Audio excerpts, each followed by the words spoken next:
Our country experienced another tragedy on Monday as a mass shooting was carried out, killing 6 individuals, 3 children, 3 adults, at a private Christian school in Nashville, Tennessee. These kids were 8 and 9 years old. Gun control laws is the quick response. Politicalization is quick response. But none of these are actually solving the problem. None of these are actually getting to the root cause of the issue of why there have been more than 25 mass shootings similar to this one in the last 10 years. So it's time to get serious and actually put policies in place to not only improve the safety of our children, but also the safety of our country.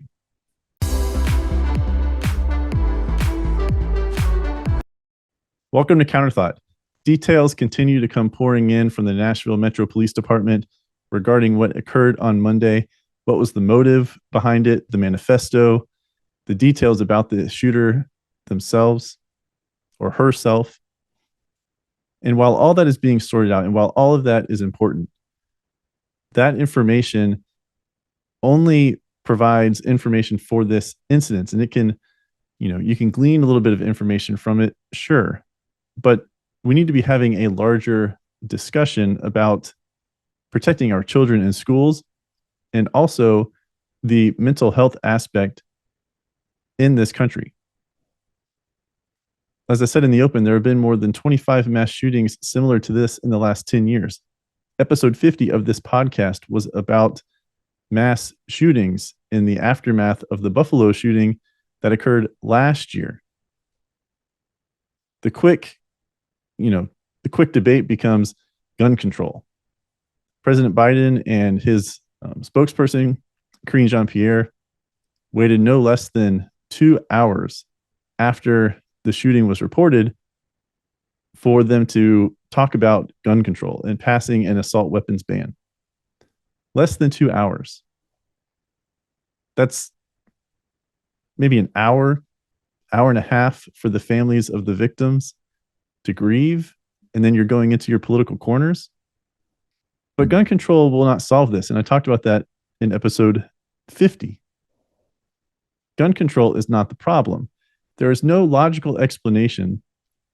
If you are using logic, how would removing or putting gun control laws in place actually make it safer? Last time I checked, people who are mentally disturbed, people who have hate and evil in their hearts and are set on conducting acts like this, heinous crimes, and those who are criminals do not abide by the rules, do not abide by the laws on the books.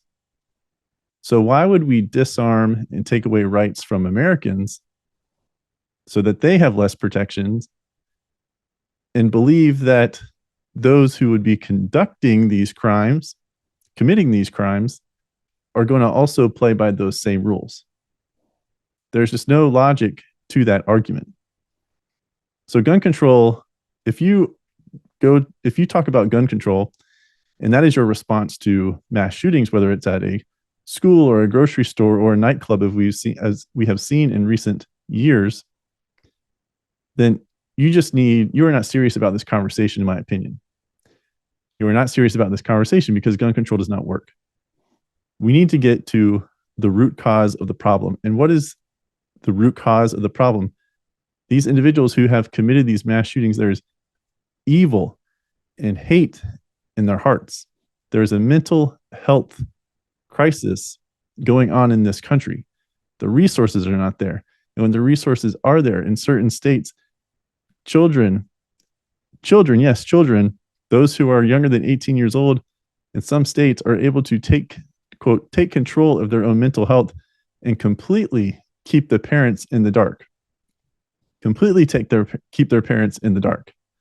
I heard a caller on one of the podcasts I listened to, one of the radio shows I listened to, call in and said that in her state, I forget which state it was, but that their 14-year-old child at 14 years old was able to be the primary person for their own individual mental health care, which completely shut out the parents. And in order to, be involved in the mental health and the treatment for their child, they basically had to kidnap the child, for lack of a better term, and move to a different state to where the parents then had the rights because their child was still a minor. So we have this situation where we don't have the proper resources, and I would say most states, for mental health. Where there may be resources, the policies in place are not, they don't make sense. They're not to the benefit of the child, of the individual. When it comes to children, the parents might be cut out. And then there are also instances where it seems like this one may be the case in Nashville, where this woman was 28 years old, but was living at home and the parents were aware that they were going through these mental health issues and were struggling and were going to treatments, but somehow was still able to get to purchase 7 guns. The adults are on record saying that they thought they had 1 gun. Their child had 1 gun and got rid of that gun. Well, it turns out they didn't get rid of that gun, or if they did, they were still able to then get 7. So there is a human element also that is breaking down. And that goes back to these like red flag laws. There's a human element. Whenever there's a human element, the possibility of there being some type of failure because of the human element is high. There should have been some type of reporting to law enforcement to, alert like a background check whenever, the background check was being run for the purchase of these weapons, like a flashing light, alert, alert, alert. This person is being treated for mental health. They should not own a gun, should not have access to a gun if they're being treated for some type of mental health issue. So it all comes down to mental health. But I guess that no one wants to talk about that, or at least there's no bipartisan support for that.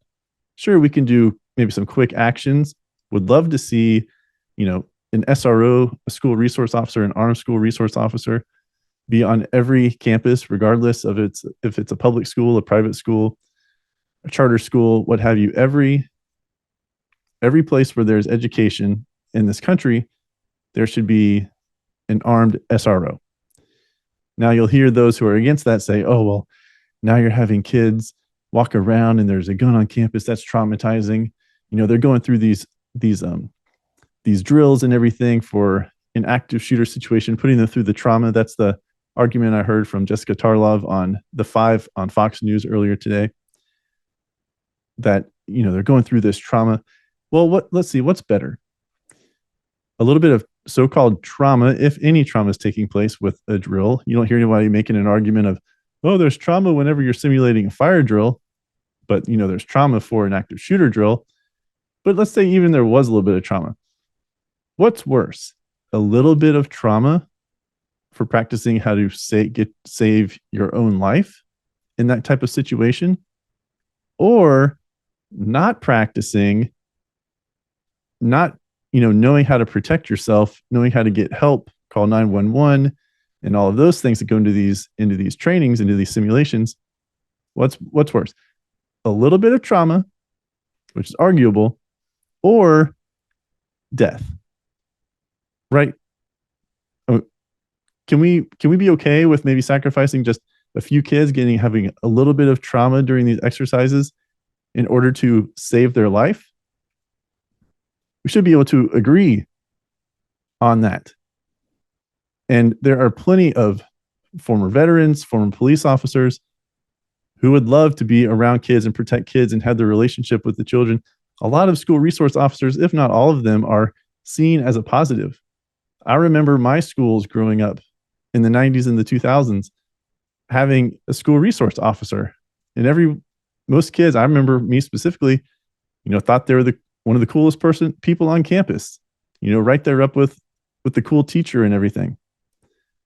I wasn't walking around as like, oh, scared. Oh, there's the cop. I better be on my best behavior. Should always be on your best behavior, but I'm not scared of a police officer walking around my school's campus. in middle school and in high school. I don't think we had any school resource officer in elementary school, but my elementary school and my middle school are right next to each other. So maybe it was shared. I'm not sure. But I do remember in middle school and high school having a school resource officer. And there was no trauma, not for me. But that is easy. That is something that Congress should put into action, put the funding for the schools to be able to have, school resource officer, whatever the proper ratio is per number of students enrolled. That is a quick fix, something that can be done immediately in order to add a little bit of protection for these schools. Now, going back to the root cause, though, we have to get to mental health. That is the commonality. Some might say, oh, well, the type of gun, the style of gun is shared, it's like the common denominator for all types of mass shootings, whether at a school or a nightclub or out in public at a grocery store or a mall or something like that. Okay, but the weapon does not fire itself. This goes back to the long arguments, the age-old argument of guns, right? We need less guns. No, actually, we need more guns for more protection. Guns don't shoot themselves. Guns don't kill people. People do. We can't blame the weapon when the weapon cannot pull its own trigger. Like the first school shooting was Columbine. I was in middle school during that time. I think I was in 7th grade. That like shook America to its core. Like, oh my gosh, how could something like this happen? People talked about how video games or movies, specifically The Matrix, influenced these kids. Regardless of where their influence came from, they had hate in their heart, and their mental mindset was not right. It was off. They themselves needed some type of mental health help, some type of treatment. That is the common denominator. So if you're only going to talk about gun control and how laws on the books, taking away rights from Americans is going to, by law, from taking away rights from law-abiding people is going to help protect these kids or protect anyone. Again, if you're in a public location, wherever you are, that does not make sense. If you are about that, if you're about gun control laws, please exit the building. Right? I'm not going to take you seriously. It needs to go back deeper than that. Gun control is surface level and it doesn't even make sense. So that gets tossed. We need to go back to mental health. Again, a lot of states, a lot of municipalities don't have the resources. And states that do have resources, or municipalities that do have the resources, some of them are good, no issues. And others have rules set in place to where, again, the child can be in charge of their own mental health treatment. And that then cuts the parents out. And then that's one less, set of individuals, one less layer of people to make sure that the children, in that specific case, the children are actually benefiting from the treatment, are actually doing what maybe the therapist is recommending, that they are not, that the child is not going out and committing acts of violence such as a school shooting, a mass shooting, not harming themselves and things like that. We got to go to the core of the problem, the root cause of the problem, and it is mental health. Now, there is an additional take to this to where Ben Shapiro talks about it.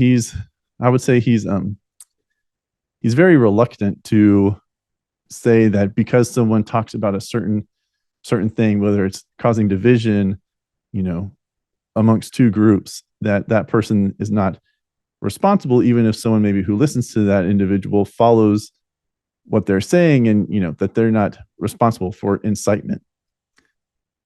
I disagree with Ben Shapiro on some of that, because in this specific case for Nashville in the state of Tennessee went through a very tumultuous, I guess, argument about whether or not gender affirming care, as it's called, or sex changes for minors should be allowed in the state.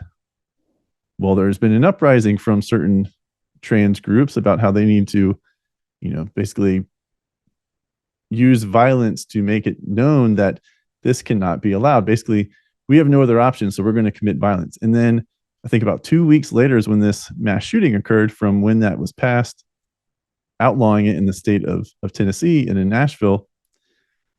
And then this act of violence is carried out. So is this retaliation? Is this a hate crime? Is this a hate crime against Christians? Or is this just retaliation? And then because this shooter attended this school, 20 years ago or so, that it wasn't necessarily just for Christians, even though Christians should be opposing, the mutilation of children's genitals, right? But is this one of those acts? Was it some type of incitement? And if there was incitement, we need to go and hold the individuals accountable who are fomenting this and creating this division and making it actually seem as if transgender individuals are under attack. I myself, if you're an adult and you want to go do that, right? My only issue is for the kids. If you are under 18 years old, that you should not be pushed upon you, should not be groomed or anything like that. That it's the kids that need protection. But if you're an adult, whatever, you be you, right? But is this shooting in Nashville, is this a retaliation for the law that was passed in Tennessee? And if it is, and if that's revealed as they continue to gather the evidence and through the search of the home and everything and read the manifesto and all of that, should we be holding the individuals accountable who are creating this division, who are using language, and I would argue is inciting violence? That there is some incitement. I'm not as reluctant as Ben Shapiro to say that yes, someone needs to be held responsible for the words, because sure, an individual is responsible for their actions, but if you are continuing to hammer something home and spread this information and try to spread division, then you are also responsible for your words. The individual is responsible for their actions, and you, the speaker causing this division, are also responsible for your words and the impact that it could have on others. So more needs to be gathered, again, regarding the details about that. But going back again to the root cause of these mass shootings, I firmly believe that it is mental health related. And until this country decides to take it upon themselves to actually be serious about this, we're going to continue to see acts of violence like this occur. We're going to continue to see this occur until we are serious about addressing the problem. Yes, it is going to take a ton of effort. It is a huge lift to be able to address the mental health and have that counseling available, the treatments available for millions of people in this country. But it is worth it in the end. The payoff will be worth it, not only for the safety of the general public, and in the most recent case, these 3 students, again, who are 8 and 9 years old, and then the 3 administrators at the school, but also for the personal well-being of the individuals who need mental health treatment, who need help, who need counseling, who need to talk through things, need to sort through things. And if they are, way deep in the depths, then, really need help, then they need to get their help. Yes, it's going to take a lot of work and a lot of effort, but we owe it to the individuals, and we owe it to others for their protection, for the well-being of the individuals, and then also for the safety of our country. If we truly want to see our country improve, we have to address the root causes of tons of issues that are currently plaguing our country. And seeing these, and now basically on average, 2 to 3 school shootings are happening every year, if not more. Again, there have been more than 25 in the last 10 years, and they seem to be becoming more and more frequent. It is time to stop the political chatter about gun control. That's not going to solve the problem. We have to go deeper than that. We have to peel back the onion another layer and get all the way into the mental health aspect, along with putting enough protections in place at every single school. We protect banks and other businesses and individuals, but we don't protect our nation's youth. They're sitting ducks. That just, again, there's no logical reason for that to be the case. Trust me, I would love to believe that, those that are most vulnerable, little kids, are at the least risk of being harmed. But unfortunately, that is not the case. So we need to take quick action in the form of protection, SROs at every school, and the number of SROs would be relative to the number of students at that school. And then in addition to that, do the heavier lift, which is the mental health, get the mental health resources needed in all of the communities around this country.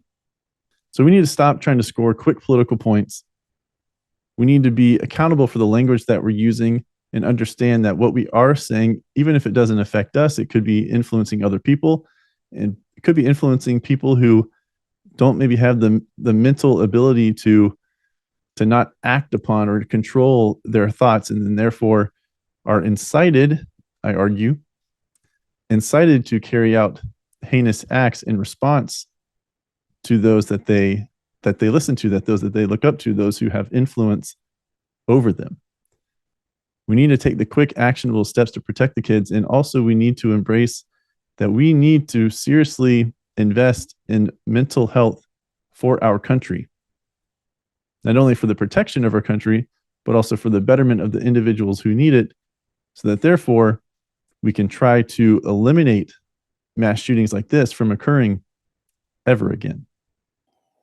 Hi, I'm Brian Kletter, the creator and host of the Counterthought Podcast.